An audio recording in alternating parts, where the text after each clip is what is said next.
Hello everyone. In today's video tutorial, we are going to discuss the column attributes of our table.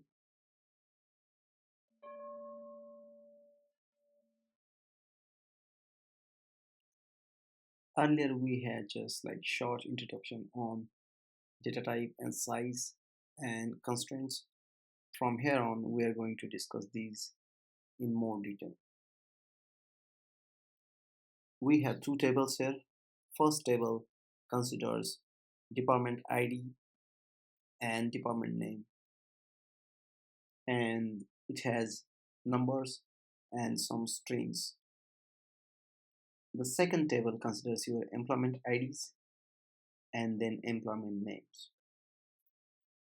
Let's try to understand what is meant by column attributes. So column attributes, these are nothing but the properties that defines the characteristic of your column.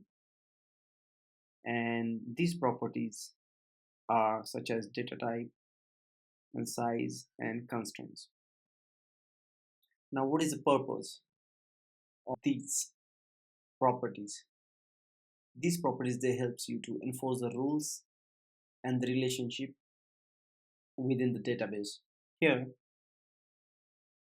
we are trying to tell the rules what kind of data type this column needs to have, what is the size of this data, and what kind of constraints they can have, such as not null, unique, or default values. And these tables, they are related to each other, so we are also trying to enforce the relationship between two or multiple tables.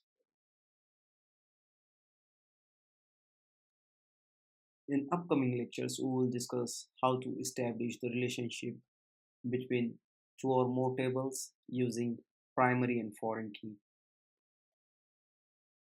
I think that's all for this lecture. If you have any questions or doubt, please comment. Thank you.